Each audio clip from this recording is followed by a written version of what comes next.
The following program is for informational and educational purposes only and is not to be considered legal advice.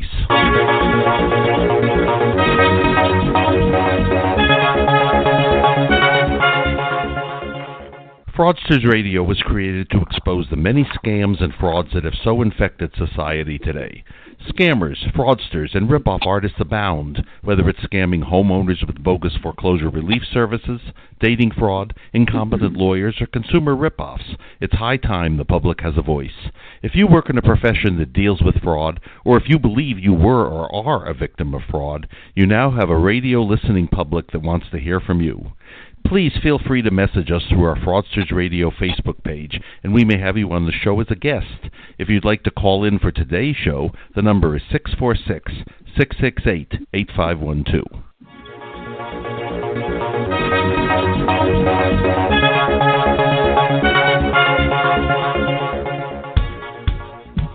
And welcome to Fraudsters Radio. I'm Lori Z., nationally syndicated radio host and consumer advocate, along with my co-host, Storm Bradford, litigation consultant and owner of Mortgage Fraud Examiners. Storm, what's happening today? We're about to find out here shortly from our guest.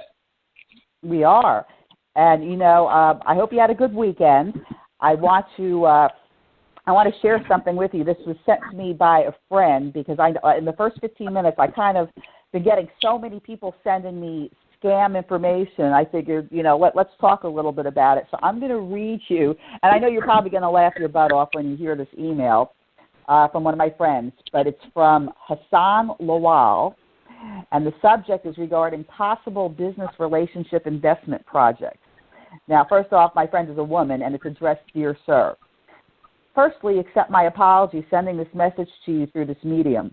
You and I know it is the best and secured means of communication between the sender and receiver, hence the fastest means.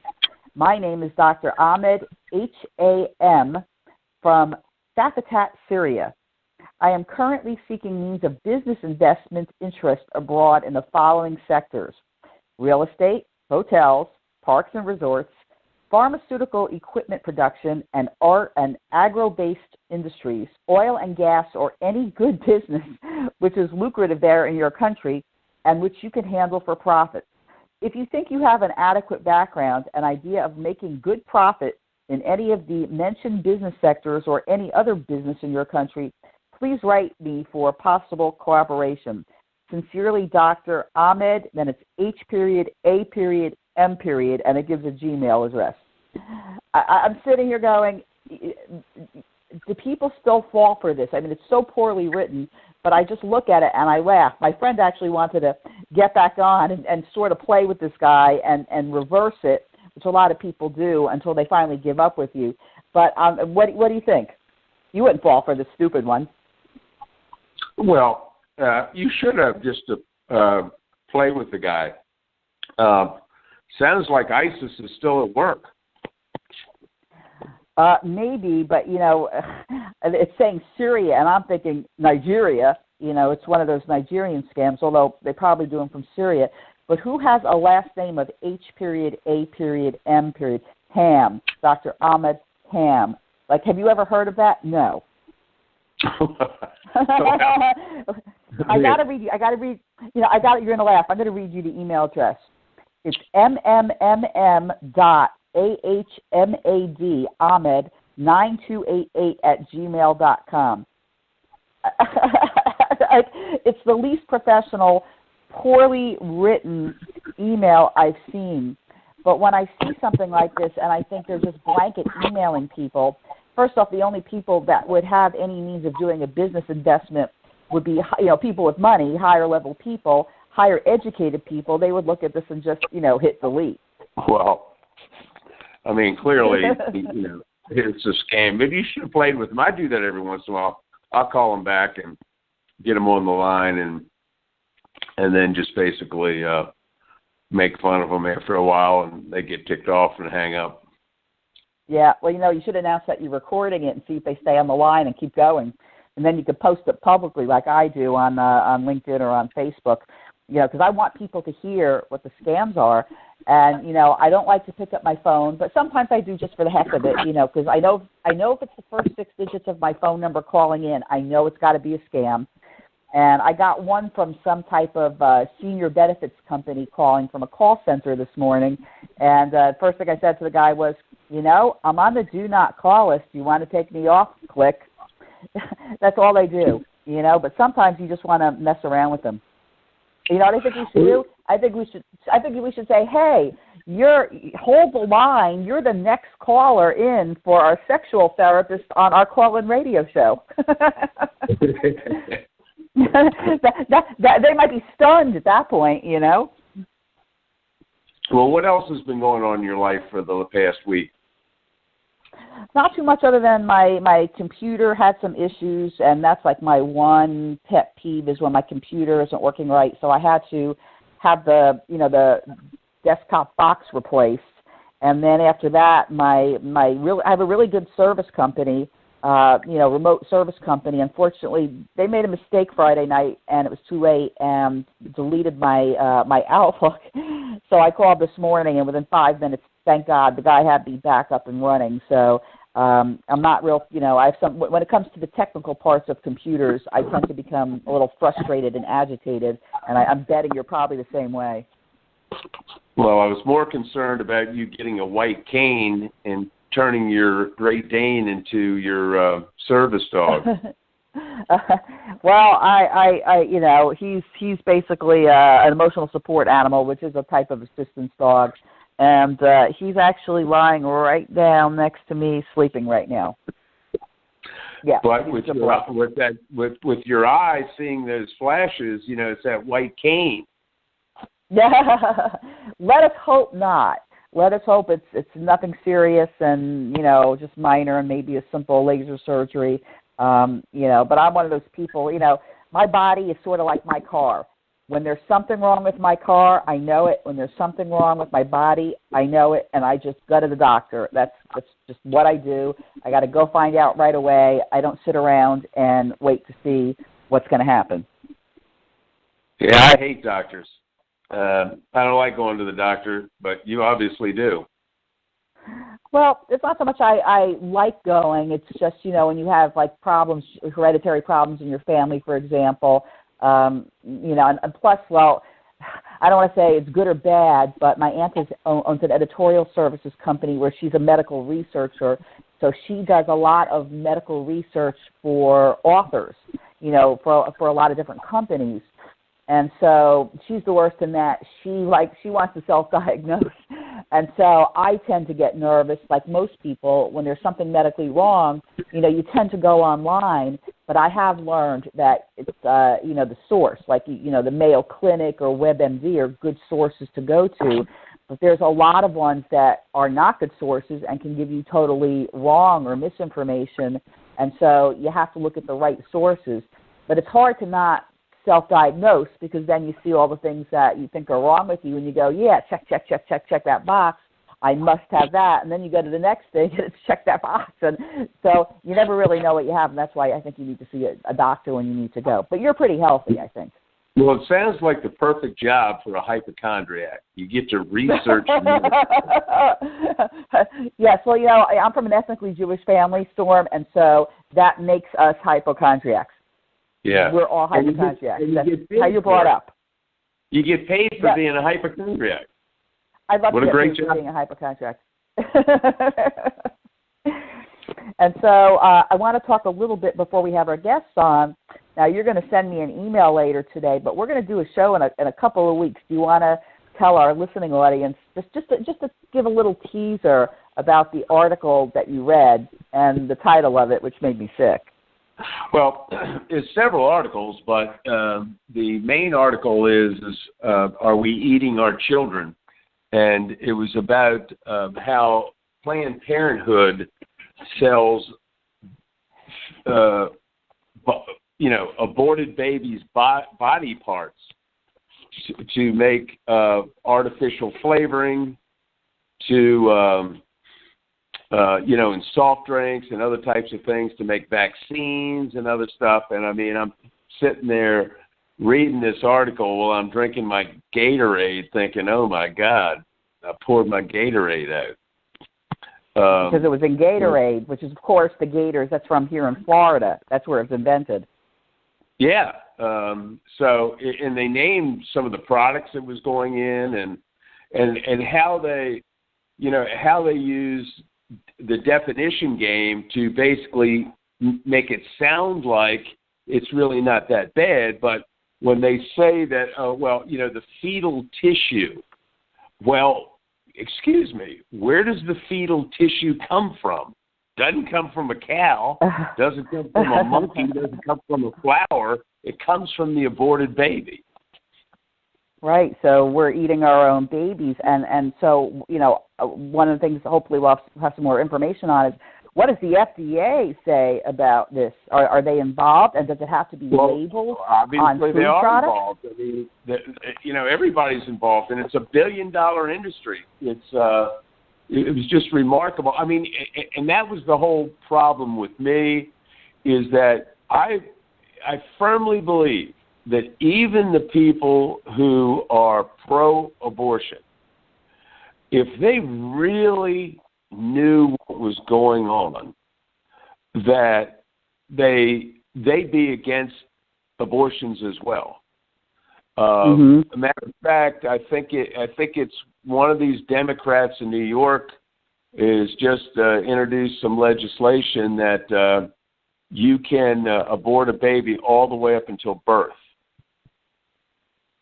And that's sickening to me. I mean, that's just, I don't know, that sounds sickening to me. And I'll tell you, when I was younger, like in my 20s, I was definitely pro-choice. But the more I read and the more I learned, the more I changed to pro-life. And if you're going to, not practice safe sex, with rare exception, I'll say I might agree, like in the case of incest or, sexual assault, rape, something like that. But overall, if you are pregnant, yeah, you could say it's my choice, it's my body. I don't even think men should be involved in any of this at all.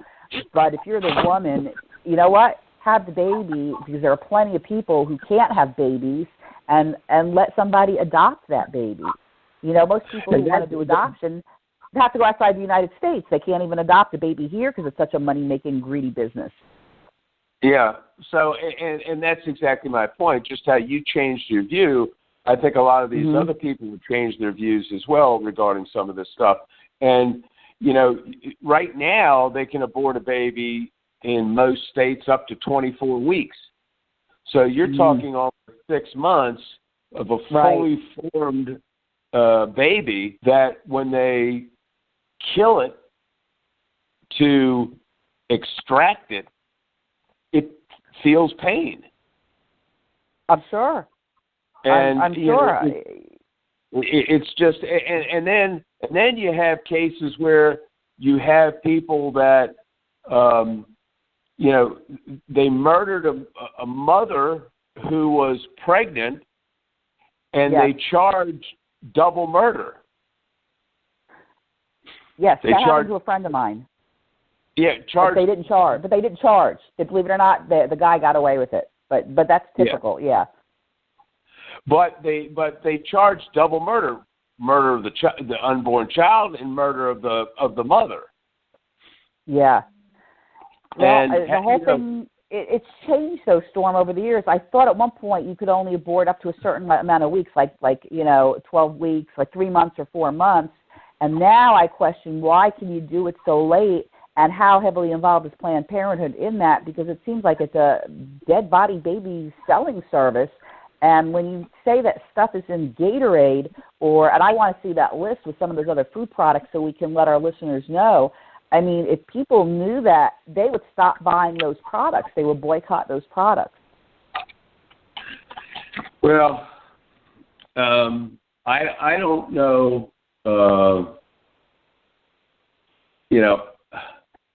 I don't know if people would boycott the products as much as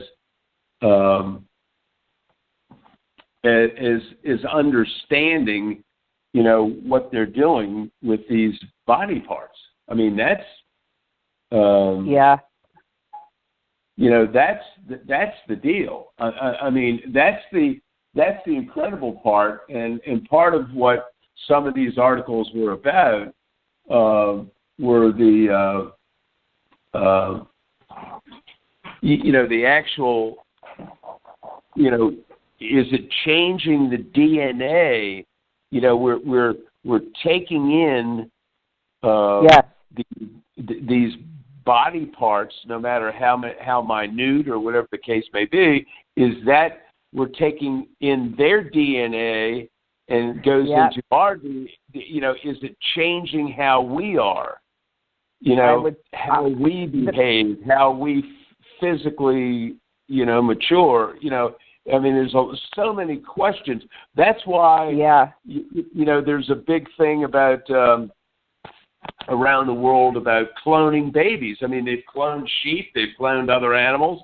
You're now cloning human beings. Are we actually doing that by proxy by ingesting fetal tissue? It's kind of scary. It is, especially if it's a woman and she ends up wanting to get pregnant. I could see that. But let's do this. We got to go to a commercial break, and when we come back, you can introduce. We have a fabulous guest today, and we're going to talk about a great topic. So don't go anywhere. Stay with us, and we will be right back.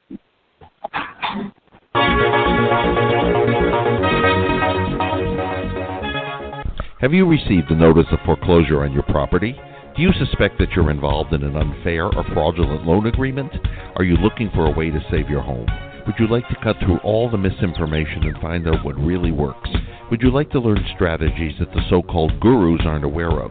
If you answered yes to any of those questions, a professional team at Mortgage Fraud Examiners can assist you and your attorney with all of these things and more. Contract breaches, errors, statutory regulatory violations, fraudulent appraisals, and other fraudulent conduct cause most mortgages to be legally problematic. In fact, the Federal Deposit Insurance Corporation found that nearly 2,000 financial institutions they assessed received citations for significant compliance violations. They also examined appraisals and found out that of the 259 appraisals reviewed for accuracy, only 7 fully complied with professional standards. Call us at 844-920-7200. That's 844-920-7200. Mortgage Fraud Examiners, 844-920-7200. Okay, we're back on AM/FM 24/7 radio. The call-in number is 646-668-8512. And we have a special guest today. Are we here? Do we have John Breyault on? Yes, I'm here. Can you hear me? Hey, John. Yeah, we can hear you. Great. Hi, Thanks for having me on. Hey, Laurie. How are you? Doing good. Thank you. Thanks for being on today. Oh, it's my pleasure. You're going to educate us on pyramid schemes and how they are, how we're getting scammed by these things. Yes, absolutely. And we want to ask you, John, maybe tell us first about yourself, because you got a pretty big title. So tell us about the National Consumer League first, and who you are and what you do and why you do it. Sure. So the National Consumers League is, we are a consumer advocacy organization. We've been protecting consumers in the marketplace for 120 years, so since 1899. Wow. And we work on a whole variety of consumer issues, everything from safe food and drugs to ending child labor, to what I do, which is working on protecting consumers from frauds. So we run a website called fraud.org. That's a clearinghouse for information on all kinds of different scams, including pyramid schemes. And it's a place where consumers can come and learn to spot the warning signs of scams so they can steer clear. And also where consumers can file complaints. We take in around 10,000 complaints a year from consumers who are victims of all kinds of different frauds. And we share that complaint data with a network of law enforcement and consumer protection partners who investigate and can help put some of these scammers behind bars. And we've been doing that since the 90s. So definitely encourage folks, if you have any questions about pyramid schemes or any other kind of scam, definitely check out fraud.org. But my title is unnecessarily long, but it's Vice President of Public Policy, Telecommunications, and Fraud. But basically, my job is working on fraud issues and helping consumers in the tech and telecom space. Yeah, I think reading about you, I think we're going to have you on a few more shows, John, because you cover a lot, and I could think of a million questions to ask you, even though we're just covering those other topics today. Oh, well, let's not get ahead of ourselves. I still have a whole interview to get through here before you decide to call me back. Okay. But I'm happy to be on anytime you want. Thank you. Well, you know what? Can you start out a bit? I had mentioned to you in email. There's pyramid schemes, there's PONZI schemes, there's multi-level marketing. I know they kind of get grouped together, but can you kind of differentiate the three of them for us? Explain a little bit about each one. Sure. So the easiest place to start is that PONZI schemes and pyramid schemes are illegal, and MLMs or multi-level marketing opportunities are not. However, how a multi-level marketing opportunity avoids becoming a pyramid scheme, I think, is something we'll spend a little bit of time on. But to your point, the difference between a PONZI scheme, in all cases, essentially, what happens is you have people who are promised unrealistic or large returns for an initial investment in return for getting continuing to put money in. And the money that's paid out when you try and get your investment back is paid in by subsequent investors in it. So in a Ponzi scheme, most people probably would have heard of the Bernie Madoff scheme. That's the one that's sort of one of the biggest ever. That is a Ponzi scheme because the money was being managed by one person or one firm in the case of Madoff, and then everybody keeps paying that one entity who then pays out the subsequent investors with the new investors' money.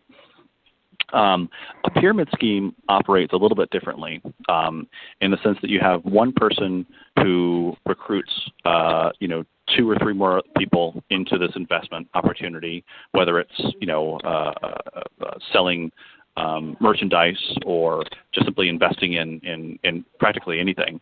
But then those people who are recruited in and that sort of second level down recruit more people who pay in, and then those people recruit more people. And so you can see how the pyramid continues. And very quickly what you find is that you run out of new recruits. And when that happens and when the people at the top of the pyramid have already been paid off because they got money from the new people being recruited, but the people who are further down the pyramid are the ones that lose when this inevitably collapses because it's mathematically impossible for these schemes to continue. Eventually, you just run out of people on the planet to recruit into these schemes. A multi-level marketing business is a little bit different. So the MLM essentially exists where in much the same way as a pyramid scheme, people are recruited into it and then they are asked to recruit additional people. But the big difference is where the money primarily comes from.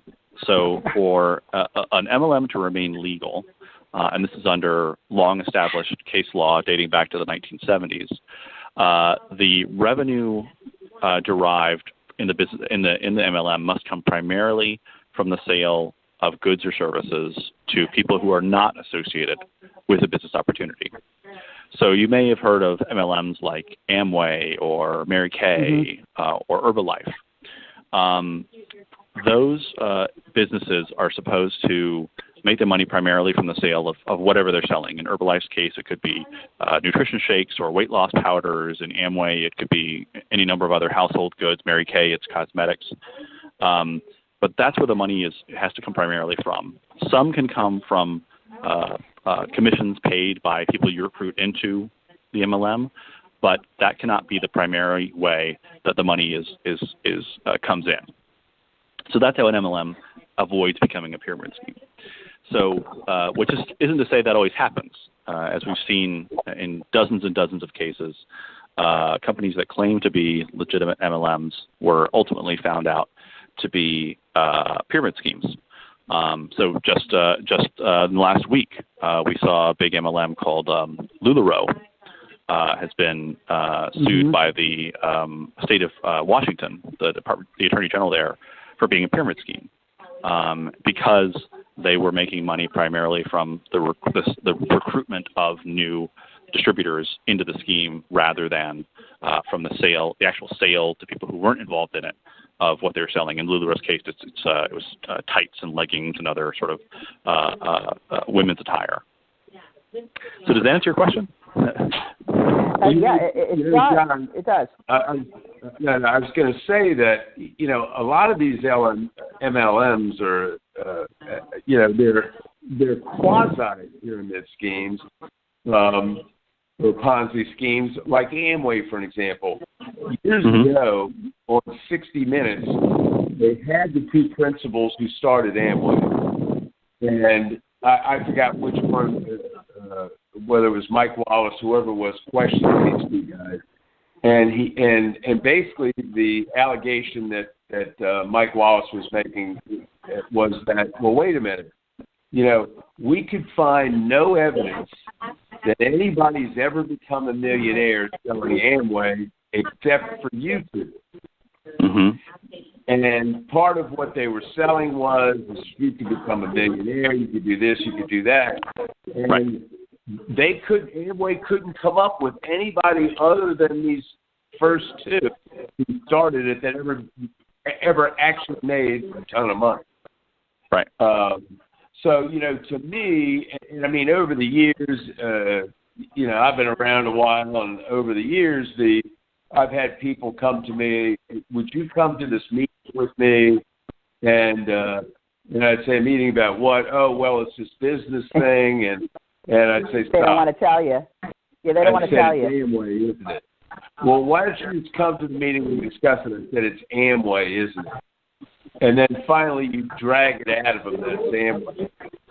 So, I mean, to me, it may not fit the true definition of being a pyramid scheme or a Ponzi scheme, but to me it is. Mm-hmm. Well, you know, sorry, go ahead, Laurie. I was going to kind of jump in here and ask something, because with the pyramid schemes, it seems like it could go down many, many, many levels.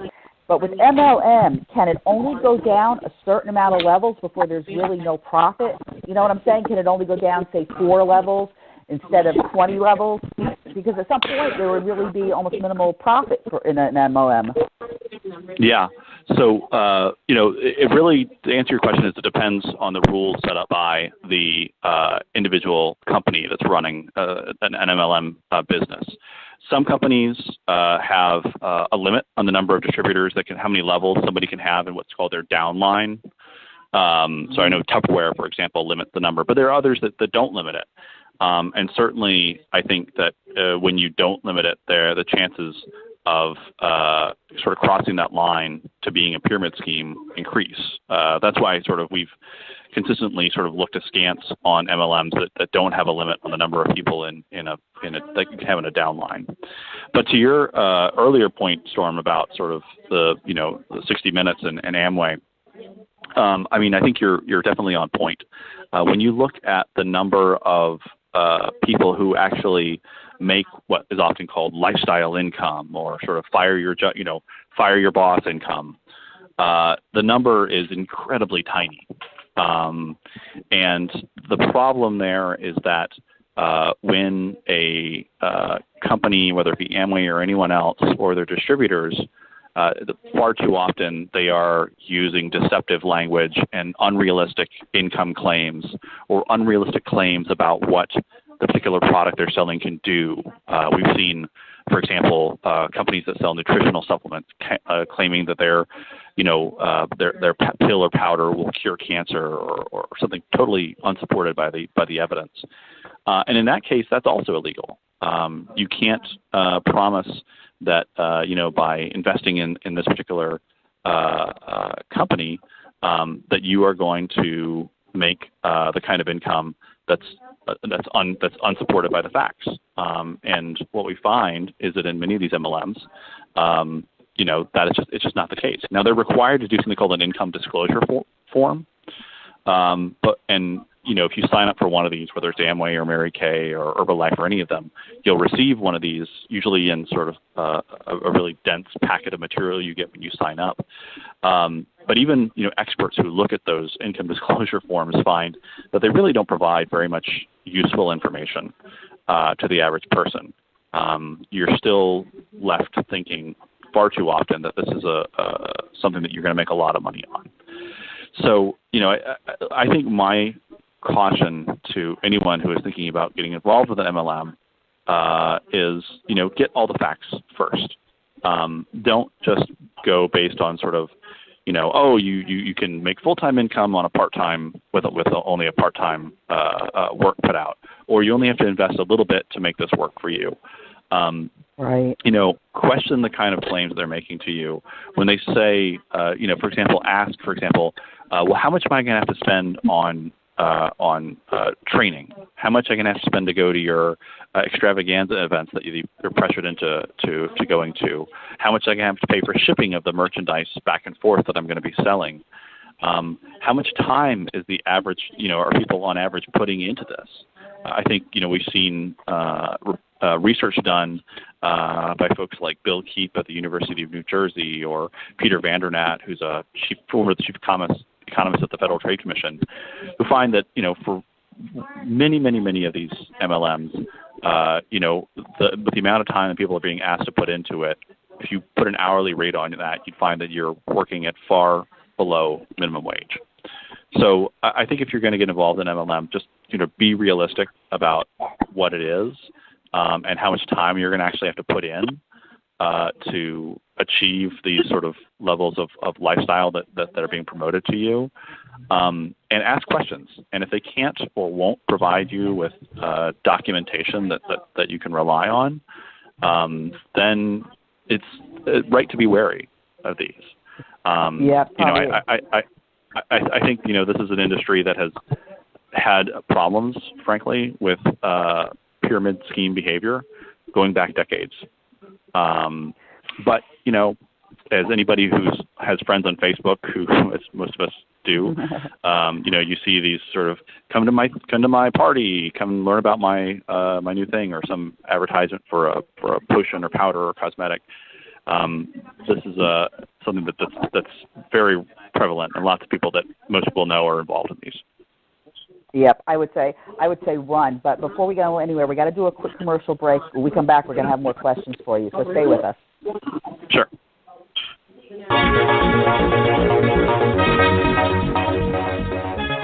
There is a very high likelihood your mortgage contains an extensive error.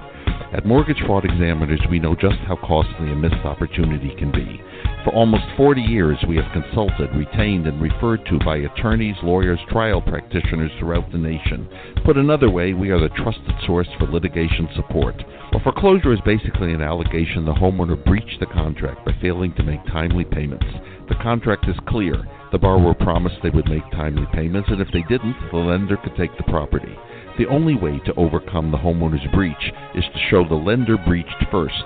Identify errors that would void the contract. Identify regulatory violations. Identify appraisal fraud and other fraudulent contact. And the only way to find these wrongs is to thoroughly examine the whole mortgage transaction. This meticulous examination of your mortgage transaction and appraisal can identify legal defects that would make your mortgage unenforceable and entitle you to compensation or even free title to your property. Call us at 844-920-7200. Mortgage Fraud Examiners, that's 844-920-7200. 844-920-7200.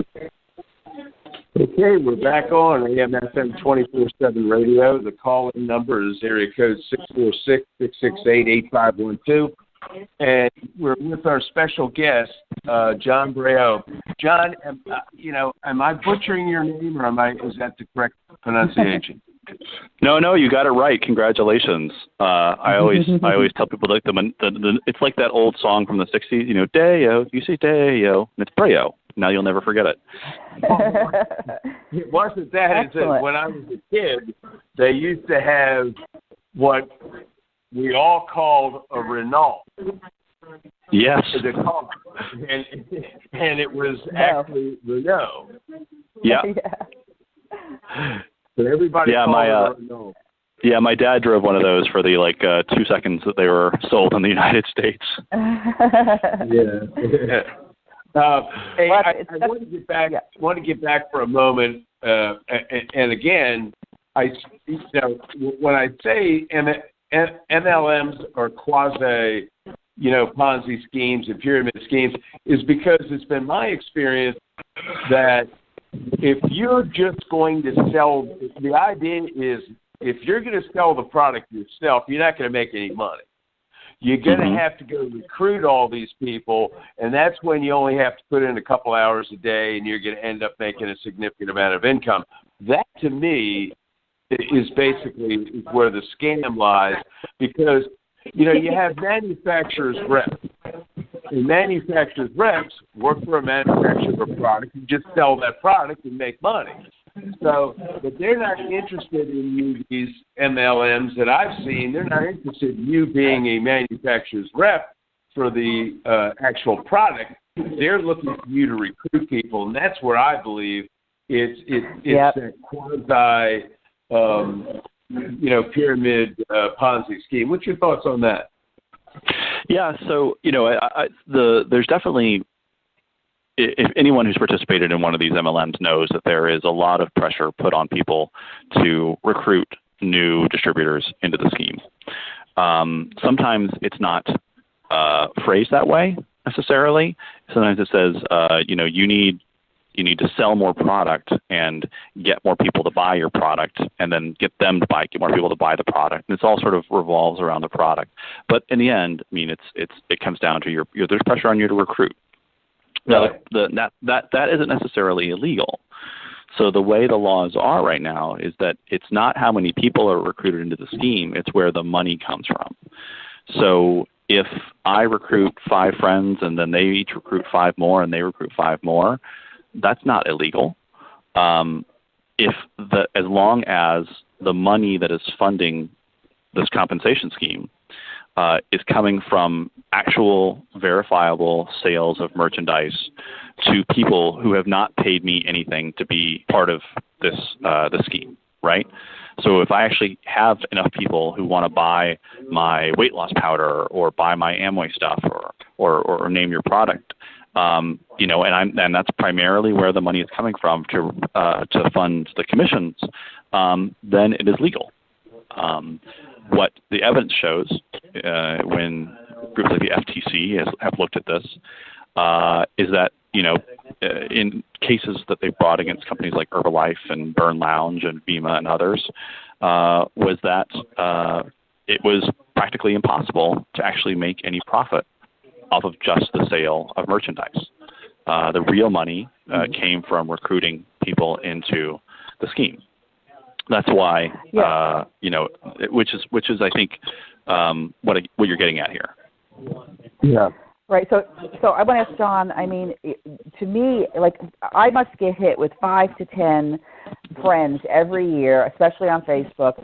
Like you said, come to this meeting, come to this party, and I'm like, well, what is it about? I don't really have time to waste. What is it about? And they never really want to tell you what's it about. And then when a couple of them where I did go because it was a good friend, I'm sitting here in my mind thinking, another MLM. Only the people at the top make money. And if it was really a legitimate company, why wouldn't they just hire people as independent contractors and pay them that way rather than do this recruit scam where it just keeps going down that down line? That's the only people who then make money are the people who are at the top to begin with. So if it was a legitimate company, why would a company want to do MLM versus just hiring independent contractors that make whatever they make? Right. Well, to be clear, when you sign up to be a distributor, you are signing up to be an independent contractor. At least that's how they're classified under the Department of Labor regs. And there are instances where people who are selling MLM merchandise can make some modest income, but the percentage of people who actually do make that versus the people who actually make the kind of money that's so often pushed at consumers is very small, right? And actually, Laurie, I'm not surprised to hear you say that you see your Facebook feed filling up with friends inviting you to this. One of the interesting things about the MLM industry is that it stemmed and grew out as an industry that really focused on targeting women. because it was pitched as a way for women with children to have a flexible work arrangement where they could balance making some money and adding to the family that way with the needs around childcare. So if you look at literature put out by the Direct Selling Association, which is the lobby for the MLM industry, they love to tout that something like 74% of distributors are women, which is far in excess of the male-female breakdown in the regular economy. So they really are trying to leverage the need of women to have sort of this flexible work arrangement with sort of social connections that folks have to friends and family to try and recruit them, to try and build this MLM model. But I think you're spot on that I think if you asked your friends who invited you to be part of come to their parties, are you actually making any money at this? And you actually sat down and looked at sort of the money going out for not only required purchases every month, the trainings they have to go to, the extravaganzas they're flown to, the expenses of putting on these parties, and you measure that against the money that's actually coming in from commissions they make on the sale of merchandise or the commissions they make on the sales of the people they recruit into it, a very, very small percentage of the people would actually be in the black. Yeah, and let me ask you, have you ever heard of a company, I think it was called Financial Fitness? Are you familiar with that one? No, you know what, these MLMs kind of come and go so quickly that, I hear about a new one that's popped up on a regular basis. What's interesting about these is that you'll often see sort of the people at the top of the pyramid, right, who have downlines of hundreds or thousands of recruits underneath them. They often will spin off into a new company, and usually this will be accompanied by some sort of big announcement around sort of our new compensation plan. It's even better than the one you were on before, when in fact the business is pretty much the same. They may have a new name to it, but if you look under the hood, it's the same people who were in it before. A lot of them are selling very similar merchandise. The compensation plan structure might be tweaked a little bit, but these pop up on a very regular basis. I mean, you have the sort of the big ones at the top that have been there for decades, the Herbalifes and Amways and Mary Kays and of the world. But there's a whole sort of another level of sort of small ones that sort of pop up and then far too often quickly disappear. Yeah, I mean, one of the things about this particular company, I had a friend who did it, and I actually, believe it or not, I actually bought in the beginning because I'm also an expert in consumer credit, and so I thought it might be something that if I learned, it could help some of my clients who don't know how necessarily to manage money. But what she didn't disclose to me beforehand was, well, you have to go to all, this is after I spent the initial money. I think that's what a lot of them do. They get you invested in the initial sale, and then all of a sudden you have to attend all of these other meetings or buy or spend more money. So you're spending more money, making the people at the top more money while you're trying to bring in people below you. And see, so I don't like it. Like if someone says to me, I'm inviting you to a party, I want the specifics, because you know what? If you're not going to tell me the specifics, that's already a warning sign. But then once you buy in, if you do that, and now they want more money, then I would say run. That would be my advice. Run. Because a real company isn't going to do that. Storm, any questions before break? Storm? What was that? Any questions? Because we got to go to break in a moment. You got a quick question? No, I was just going to say that I was looking at the site fraud.org, and I see that you guys basically have a lot of different schemes that you try to educate the public on. What is the most common scam that you think you guys run into? We analyze complaints every year. The top 10 complaints, and for the past few years, the ones that have been at the top of our list have been what we call merchandise scams. These are scams where people are seeing things like apparel or gaming consoles or other kinds of electronics for super cheap online, It turns out it's a scam website, and they send in the money, and then either what they get back is not what they ordered, or they don't get anything back at all. But then just below that, I think, is what we're calling the imposter scams. This is a range of scams, everything from the grandparent scam, where somebody calls you up in the middle of the night and says, "It's Jimmy. I'm stuck in Mexico. Send me money," to email scams where a business might get an email purportedly from the boss saying, "I need you to wire me money for something," and they send it off, only to find out later on that it was an imposter. It wasn't actually the boss asking for that money. So those are probably the two top kind of complaints we are getting at the moment. I'll tell you one thing, Laurie, I was going to say, we could do a month's worth of shows with John.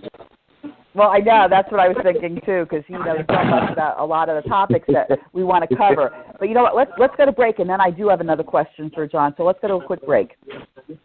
Stay with us. Consumers, do you have bad credit, can't purchase a house or car, paying too much in interest on your credit cards and loans, scammed by credit repair companies? There is hope. You can get back on track and do it the right way. Call Credit Education Consultants today at 813-500-6064. That's 813-500-6064. Or go to crediteducationconsultants.com now and get the help you need. Don't delay. Call today. Mortgage reps and realtor inquiries are also welcomed. Okay, we're back on AM/FM 24/7 radio. Call-in number 646-668-8512. And we have a special guest, John Breyault, from the National Consumer League. And he's been educating us today on some of the various scams and more specifically on PONZI and pyramid schemes. Lauren, you said you had another question. Yeah, I actually had someone email me in my radio group that said he did one of those work, like it was one of those mail things from home. You know, like I guess he did mailing of envelopes and things like that. And he did all this work, and then when he did everything, he got no money. And so what do you know about those in general? Are those scams? Like, you used to see them in the back of Reader's Digest and the magazines, you know, do these mail order things. What can you tell us about those? Yeah, I mean, those can come in a variety of different guises, but typically we call them like a work-at-home scam. You may have seen these like back in the day with Reader's Digest, where it's assemble this basket, for example, and then send it back to us, and we'll pay you for this. More recently, we've seen ones where they advertise sort of babysitting jobs or caring for older people, but you just need to send in money to get more information about this. And then the jobs don't materialize. The money is gone. So I think the advice to consumers is going to be, before you get involved in any of these work-at-home schemes, or if you see a work-at-home job, rather, do your due diligence. First of all, find out who's behind this. Are they registered in the state in which they claim to operate? Are they registered in your state? There may be laws pertaining to that. Find out, get it in writing. Like, what are you going to have to provide? How much are they going to provide back to you? Is this just somebody with an email address, or do they actually have a physical premises that you can go and visit, maybe, to see how this business works? If they're unable or unwilling to provide you any kind of documentation to show that they're a legitimate company, I'd say it's a big red flag. You should just run away, particularly if you're asked to spend money before you get paid money. Yeah. John, have you folks, in your group, have you checked out any numbers as far as how much money the consumer's losing to these types of scams a year? It's got to be in the billions. To pyramid schemes, or just scams generally? Just scams in general. Oh, it's in the billions. I mean, the Federal Trade Commission does a great report every year where they take all the complaints that they receive and analyze them, total up the amount paid, and I think the number was just shy of $2 billion that they had in reported losses. But remember too that number almost certainly undercounts because we know that fraud is it's a historically very underreported scam. Consumers often feel embarrassment that they've become a victim of fraud. They might not even know they've been a victim at all. And the way that they can report is often it's scattered. They could report it to their local police department, the state, to a group like ours, and so sort of the data gathering is not always great. So the estimates are all over the map, but certainly annual losses to fraud are in the billions. Yeah, I would think that if the quote, and that's the operative word is reported, if the reported ones are 2 billion, I guarantee you that that's got to be 10 times that amount because of the people, as you said, for whether it be embarrassment or not going to the Federal Trade Commission, it's got to be at least 10 times that amount. I would say it's tens of billions of dollars, no question. Yeah, that wouldn't surprise me at all. And that's why organizations like yours are great, because what you're doing is, and that's what we try to do on our radio show, Fraudsters Radio, is to educate the public. That's the only way this stuff is going to stop. Because, these scammers are like waves. They're going to keep coming. And we just have to educate the public and let them know that what to look out for and how to protect themselves. Yeah. Well, I hope you'll permit me to plug a different show, a different podcast, actually. Sure. But there is, if you're all interested in pyramid schemes and how the modern MLM industry works, there is a fantastic podcast called The Dream. They just wrapped up their first season 1 late last year, and it's an entire series devoted to the direct selling industry. And they talk about how it grew and how it was focused on recruiting women in particular, how modern MLMs do what they do. And it's really fantastic. It's like 13 episodes. It's great. To see that myself. Yeah. Yeah, John, is most of the money that's lost through scams, or that you're talking about, does a lot of it go to other places like Nigeria, or just primarily in the United States? Are we talking, or both? No, you know what? Fraud is an international problem. Certainly, there are specific hot spots for different kinds of scams. So we'll hear often about sort of the Jamaican lottery scam. This is sort of scams where they claim to their people, often in the Caribbean, who are calling Americans, telling them that they've won, $1 million. They just need to send a check for $500 or wire $1,000 in order to collect it. And those scammers, in Jamaica, but also other Caribbean islands. I mean, we've heard stories about criminal gangs in Kingston that are shooting each other over these lists of Americans that they can that are known to be susceptible to this scam. We know that fraud, computer crime is huge in Eastern Europe, in Russia, but it's also big in East Asia, for example. So it's, and certainly there's homegrown fraud. There's these pyramid schemes can happen, right in your backyard. And certainly, Africa also is, obviously you're known for the Nigerian prince scams. Yeah. But I wouldn't say there's any one part of the world that's sort of worse or better than any others. I mean, this is really an international problem. And in fact, that's one of the problems. That's why it's so hard to stamp it out. Because of technology makes it so easy to reach victims. It's hard for law enforcement agencies in the United States to go after scammers who are overseas. So I think your advice on sort of helping consumers educate themselves to spot the red flags and avoid these schemes is spot on. I mean, that's the best way I think the consumers have to protect themselves. Are you able to help, when you get enough complaints about a company, are you able to help in some way get that company shut down? So, we don't do sort of investigations ourselves. We refer our complaints to the Federal Trade Commission, to state attorneys generals, to local law enforcement, and they're the ones that can actually take steps to get companies shut down. What we can do, though, is educate consumers about new scams we're spotting. So every month we send out what we call a fraud alert. This is an alert that we send to people. It's free. You can sign up at fraud.org. And we look at the trends that we're seeing in complaints coming into us, and we do an alert about it. So an example of this would be we started seeing a spike in complaints, I guess about a year ago, where consumers were saying that they were paying for, they were being asked to pay by the scammers. They're being asked to pay with Apple iTunes cards, or with Amazon credit, with Amazon credit, or Google Pay, or something like that. And we couldn't understand, what was happening there. We had for years the top way that scammers asked consumers to pay was via wire transfer.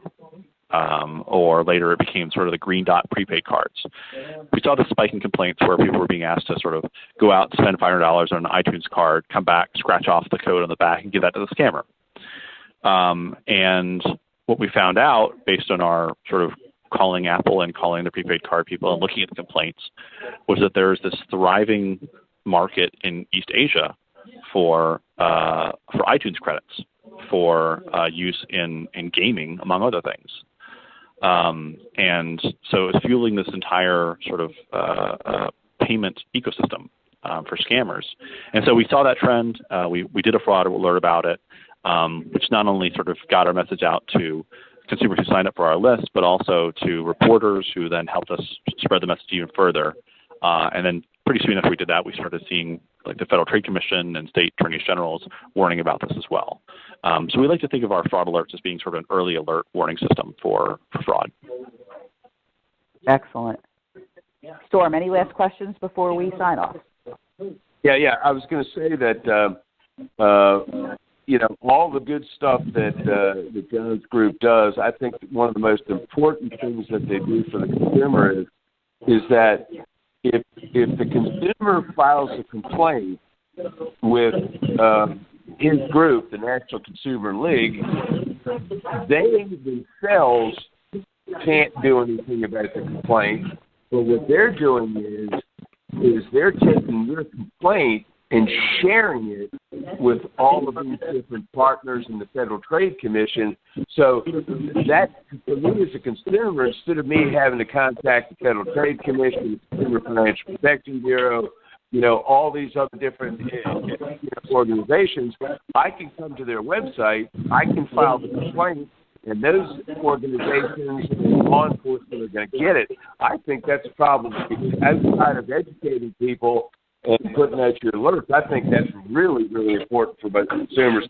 It's a time-saving methodology. Yeah, definitely. We encourage consumers to file a complaint with us. And we actually have, we don't have a ton of resources, but I do have a colleague who is dedicated exclusively to when we see a complaint come in that has where the consumer seems to be just about ready to send that money, we can actually reach out to the victim and actually try and provide some counseling to them to try and help them avoid getting scammed as well. But there's I don't want to say we're the only game in town. Definitely, the FTC is doing great work. There's a group out of San Diego called the Identity Theft Resource Center that also provides counseling about identity fraud. But it takes not to lift a phrase from Hillary Clinton, but it does take a village of groups to be active on this. And ultimately, the goal of all of us is the same, which is to give consumers the skills they need to spot these scams and hopefully put a dent in the problem.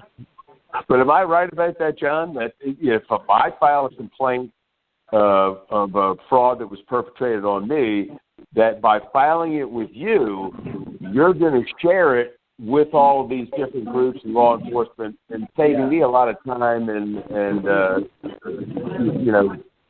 doing it myself. Yes. Yeah, absolutely. We share complaints that are filed with us with the Federal Trade Commission, with state attorneys general, with local law enforcement. We have a network of more than 300 law enforcement and consumer protection partners that we share our complaint data with. Yeah, that's great. Sounds like you make it easy, which is something I think we'll put up once the podcast is up on the show. I want to thank you, John. We both want to thank you for coming on the show, and I hope you'll come back again because you're a wealth of knowledge on fraud, and that's obviously what we cover. Thank you. And Storm, we're going to sign out. So I want to thank everybody for listening to us today on Fraudsters Radio. You can join us again next Monday from 1 to 2 p.m. Eastern Time live. Remember, we do want to hear your stories, and you can contact us through the Fraudsters Radio Facebook page. All right, guys, thanks, and we'll be in touch. Thanks a lot. Okay, guys, enjoy your week. All right, bye. Bye. Bye-bye.